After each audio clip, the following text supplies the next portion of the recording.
This is Ground Media UG. Ndimbisera byakweyozayoza bannange neyozayoza kubanga ekintu ekintuuseeko tekituuka ku bayimbi bangi. Ensonga eno tetugiruddeeko nnyo kimala ne tulwa ku nsonga endala.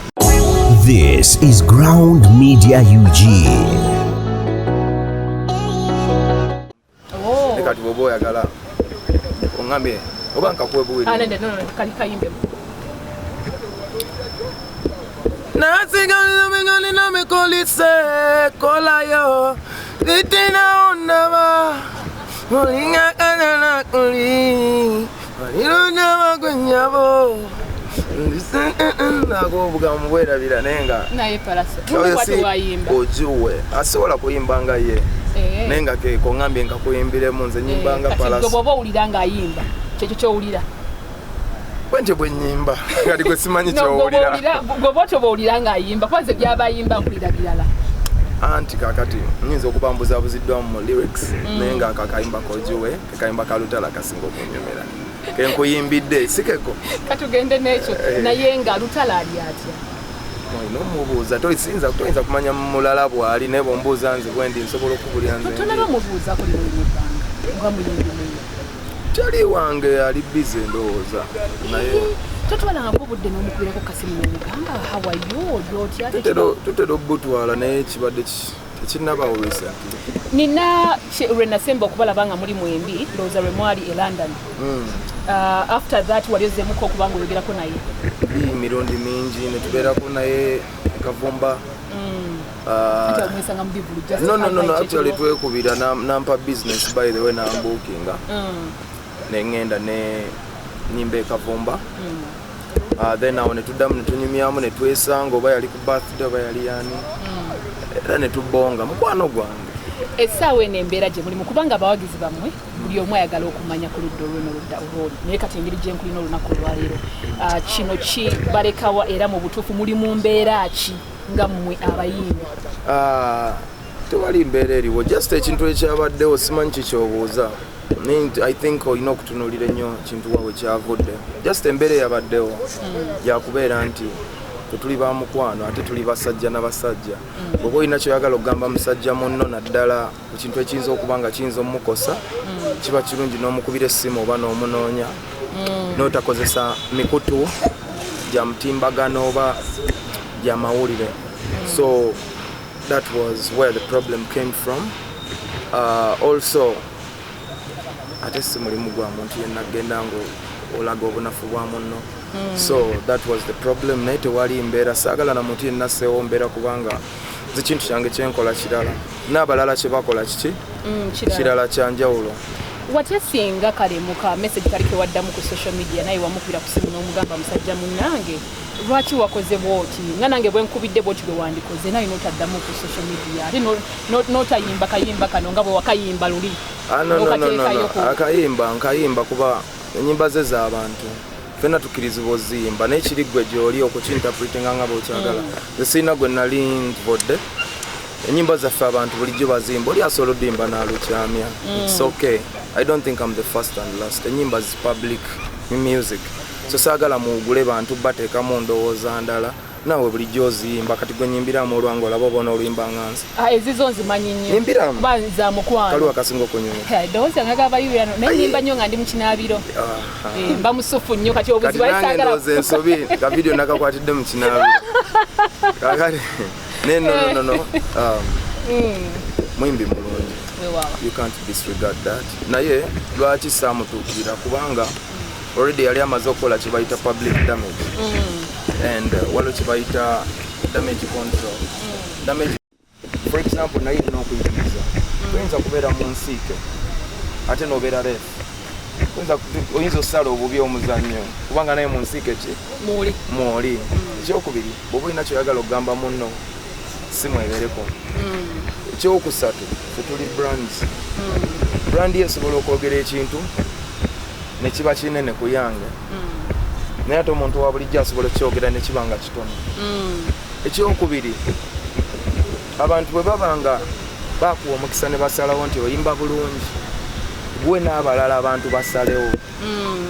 kubanga bw'otunuulira abayimbi be tujja basangawo singa omukisa ogufuula omuyimbi okuba ow'akabi nga be bagusalawo ne bamupimira osanga ffe tetwandituuse kuba usual ebintu bya bizinensi bino bibaamu jealousy bibaamu baya singa bw'obimanyi emirimu tebibulamu naye singa kiba kiva eri ku bantu banno b'okola nabo kusalirawo obanga ffe twesalirawo level kyoli kwali singa ffena twessa wansi kubanga buli omu ali biased a bit so ogwo omulimu tugulekera abaki abawagizi batulage ate abawagizi nabo so nenjagala message eyo njise public buli mu afuna ekyokuyiga nali njigiriza ggwanga ddamba I was teaching everybody mind your business bw'oba olina kyoyagala oyigiriza munno mu contacting personally ekyokubiri bw'oba oyinkoze ensobi everybody makes mistakes osobola okugana nakolamu ensobi naye ekyo kiri ki so that's the message I want to pass naye n'abawagizi n'ekirala okuvaayo okurectifyinga omanyi ennaku zino abantu waliwo kye bayita sensitization sensitization eneekola etya sensitization kwe kusensitizinga abantu nti bannaye mugende mwekebere sirimu buli omu amalembera mwakola ki ekireese ekyo kubeera nti abantu sirimu baali bamupimisanga amaaso ako katono kalabika kalina ekyo kinene kireka tekirina so embeera eyo ne basensitizinga abantu bagende kuyuma bakole ki bekebeze bamanye embeera entuufu mwe bakola ki kakati nekijja ne mu arts nti essaawa eno abawagizi bakayana mu ntalo ne zibaawo ono yasinga ono ne beeyawula naye nayagadde obasensitizinga nti bw'oba oyagala omuyimbi waasinge genda ku YouTube osubscribinge ku channel ye genda ku Instagram omufollowinge genda ku Spotify ogule music we genda kukola back tunes oziteeke mu nyimba namba zize zikole ki awujja kuba owagidde namba zeeyongeddeko awujja kuba olutalo olulinye ku ki kufete kubanga banagenda okugamba nti kuba ebipimo weebiri banagenda okugamba nti omuyimbi wo nga bamuteeka mu position ng'ogenda ng'ojjayo ebiwandiiko byo kuba zino ennamba omuyimbi wo si yazissaayo ffe mmwe muzikola ki mwe abawagizi mmwe muzissaayo kati n'olw'ensonga eyo nga njagala obbagamba omuntu yenna ayogere facts bw'oba olina kyobeesingako ebipimo biki numbers weeziri ate abawagizi be bazissaayo si muyimbi so I wanted to sensitize naye emboozi twagivuddeko kati nina kuba mukunjuzaayoza nina kubeera gamazima era wo wenyini nyini kituufu ekyo era wo wenyini nyini tulina enteekateeka ey'omulundi guno eyakabaka birthday run olunaku lwanca olw'omukaaga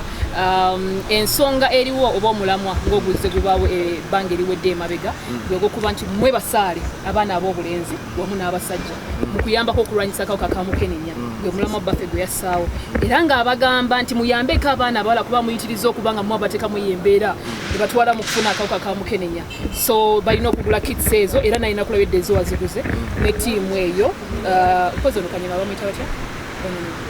Kampala bamuta Kampala ni Kampala yafunye ogumutuuka Kampala tugenda munoonyeza ogumutuuka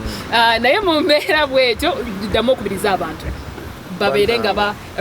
Sunday babeere nga bagula emijoozi gino era bajja okwetaba mu kabaka birthday run bannange nga sinnaba bakubiriza njagala okudda ku nsonga gye mbaddeko nga tetunnasukka ku nsonga eyo newankubadde oginzigyeko bannange ndi mu biseera byakweyozaayoza bannange neeyozaayoza kubanga ekintu ekintuuseeko tekituuka ku bayimbi bangi ensonga eno tetugiruddeeko nnyo kimala ne tulwa ku nsonga endala naye kansubire muziggyemu ekyokuyiga naye ensonga eno erimu ebyokuyiga bingi ebirabwako ng'ekisooka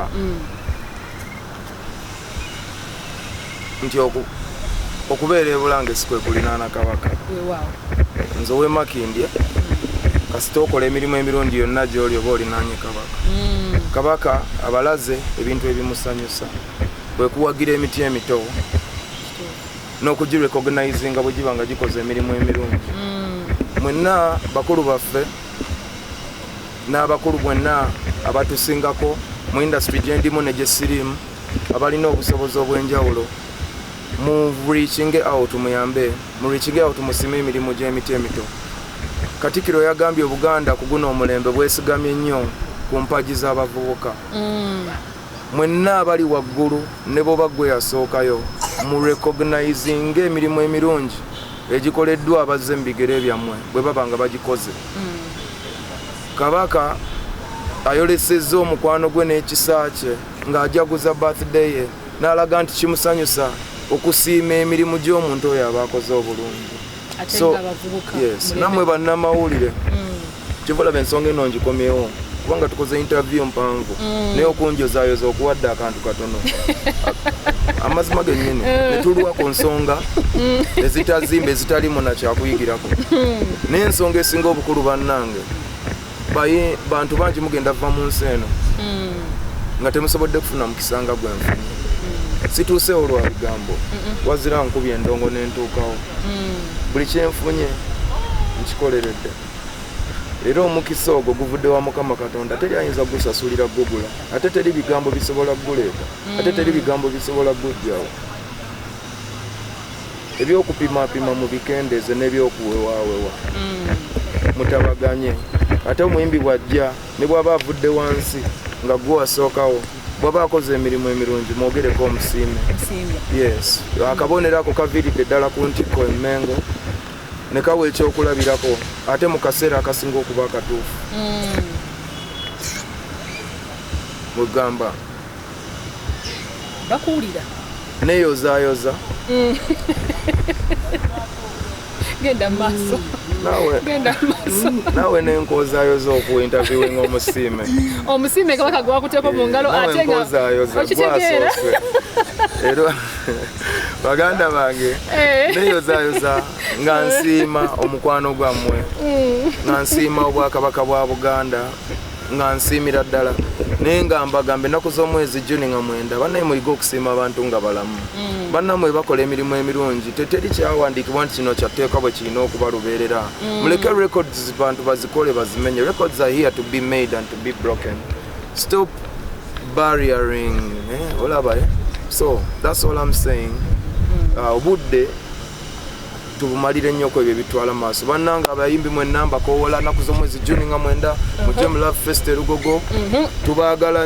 Introducing Ground Media UG for all trending events, concerts, news updates, celebrity gossip, showbiz, interviews, entertainment, sports, and much more. Ground Media has got it all. Follow us on all social media platforms: Facebook, Ground TV Uganda; Instagram, Ground Media Official; TikTok, Ground Media UG; and on Twitter, Ground TV2. Subscribe to our YouTube channel at Ground Media UG for the best coverage of entertainment and edutainment.